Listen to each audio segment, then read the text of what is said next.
शाहरुख खान को लेकर जगत गुरु परमहंस दास का विवादित बयान। गोंडा में राष्ट्रकथा के दौरान दिया बयान। शाहरुख खान को बताया विदेशी जासूस, गंभीर आरोप लगाए। खबर उत्तर प्रदेश गोंडा जिले से है, जहां नंदिनी निकेतन में राष्ट्रकथा के 5वें दिन दी अयोध्या की तपस्वी छावनी के महंत जगत गुरु परमहंस दास शामिल हुए।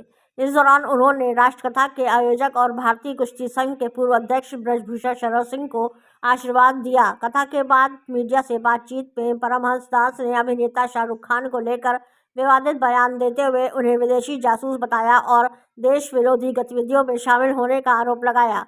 अंबेडकर की पुस्तक का हवाला देकर दिया बयान पर परमहंस दास ने कहा कि डॉक्टर भीमराव अंबेडकर की पुस्तक Pakistan and the partition of India में मुसलमानों को लेकर जो बातें लिखी गई है, उनका हवाला देते हुए उन्होंने बयान दिया।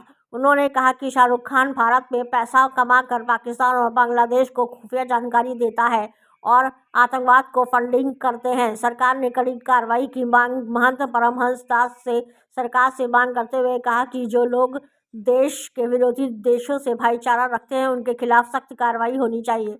उन्होंने साधु संतों के राजनीति में आने की बात भी कही और 2029 के चुनाव में उतरने का संकेत दिया। बीजेपी को बताया अपनी पार्टी। परमहंस दास ने कहा कि वह भारतीय जनता पार्टी को ही अपनी पार्टी मानते हैं और जीना मरना बीजेपी के साथ बताया। बाबरी मस्जिद विवाद पर टिप्पणी।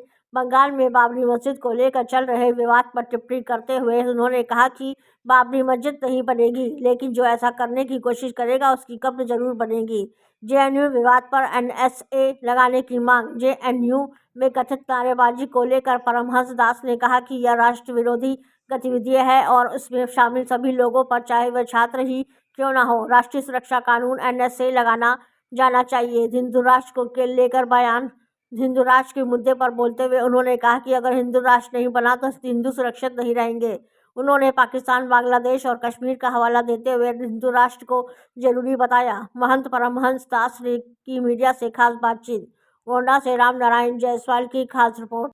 लूटने के लिए आया था, उसके नाम से अगर कहीं एक ईंट भी रखी जाएगी तो उस जगह पर जो लोग बाबरी बनाना चाहते हैं उनकी कब्र जरूर बनेगी, बाबरी नहीं बनेगी। जिस तरीके से जेएनयू में कल नारा लगा मोदी अमित शाह की कब्र खुदेगी, जो आतंकी उसको जवाब नहीं मिली, किस तरीके आप जेएनयू को देख रहे हैं? देखिए, माननीय सर्वोच्च न्यायालय का जजमेंट था, उसके खिलाफ जिस तरह से जेएनयू में प्रदर्शन किया गया, यह राष्ट्र विरोधी गतिविधि है। वहाँ जितने भी लोग उस जुलूस में शामिल थे, वो चाहे छात्र हो या फिर वहाँ के जो भी लोग हों, उन सबके ऊपर एनएसए लगना चाहिए। सरकार को इसमें जरा सा भी ढील देने की आवश्यकता नहीं है। आपने कहा था कि हिंदू राष्ट्र बनाने के लिए अभियान चलाएंगे, तो उस अभियान का क्या हुआ? बाबा अभी बागेश्वर बाबा जो चला रहे हैं, वहाँ अर्जी हमने ही लगाया था और उनको इस फील्ड में मैंने उतारा है। वो हमारा जो है प्रतिनिधित्व कर रहे हैं। जाए कि कब तक ये देखिए, अगर हिंदू राष्ट्र नहीं बना तो हिंदू नहीं बचेगा जिंदा। जैसे पाकिस्तान में नहीं बचा, बांग्लादेश में जैसे जिंदा जलाया जा रहा है, जिस तरह से 1990 हिंदू नरसंहार कश्मीर हुआ, वो पूरे भारत में आने वाले समय में अगर हिंदू राष्ट्र नहीं बना तो वही होगा। इसलिए ये मजबूरी है कि अगर भारतीयता को बचाना है, भारतीय संस्कृति को बचाना है, हिंदू बहन बेटियों की अगर इज्जत बचाना है, निर्दोषों को बचाना है, तो हिंदू राष्ट्र बनाइए। क्योंकि हिंदू के बीच में सब लोग रह सकते हैं, लेकिन जहां मुसलमानों की आबादी ज्यादा हो गई वहां हिंदू जिंदा नहीं बच सकता।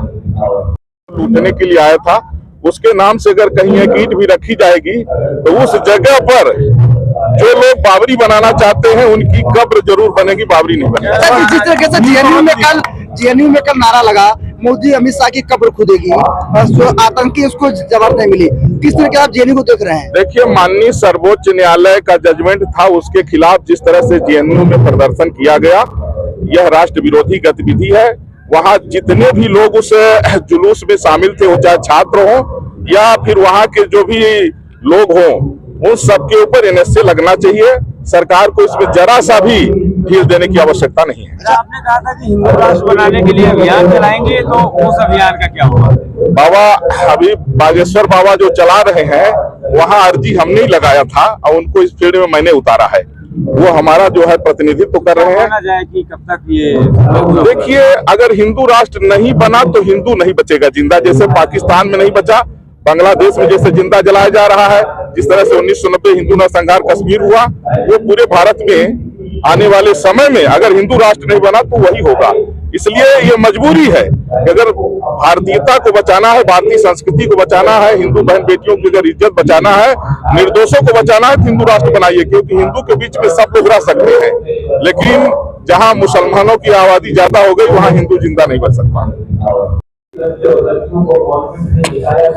जिस तरीके से शाहरुख खान ने बांग्लादेश से खिलाड़ी को लिया, बाद में बीसीसीआई ने कहा हटाने के लिए हटाया उन्होंने, लेकिन कितनी मानते हैं कि उन्होंने देश की समझदारी की? देखिए, बाबा साहब भीमराव अंबेडकर ने एक पुस्तक लिखी है पाकिस्तान और पार्टीशन ऑफ इंडिया। उसमें उन्होंने साफ साफ लिखा है कि मुसलमान कभी राष्ट्रभक्त नहीं हो सकता। ये बाबा साहब संविधान निर्माता ने लिखा है।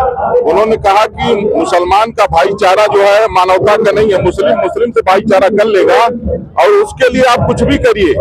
वो अगर सेकुलर देश में रह रहा है तो उसका प्रेम मुस्लिम राष्ट्र के प्रति स्वाभाविक होगा। तो ये शाहरुख खान यह एक जासूस है जो पाकिस्तान को और बांग्लादेश को यहाँ की खुफिया जानकारी देता है, यहाँ से फिल्मों में पैसा कमा करके वहाँ आतंकवादियों को फंडिंग करता है, देश का गद्दार और राष्ट्रद्रोही है।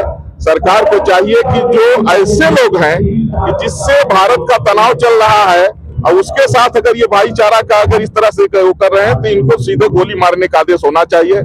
और अब हम साधु संतों की मजबूरी है कोशिश में, अब हम लोग भी अब राजनीति में आएंगे। आप किस पार्टी ज्वाइन करेंगे? आप अगर नहीं, हम लोग की पार्टी खुली है, भारतीय जनता पार्टी, जीना मरना बीजेपी में है। और आने वाले समय में हम लोग जो है 29 में आ रहे हैं, लोकसभा में पहुंचेंगे। और जो इस तरह के लोग हैं जो भारतीय संस्कृति को मिटाना चाहते हैं, ऐसे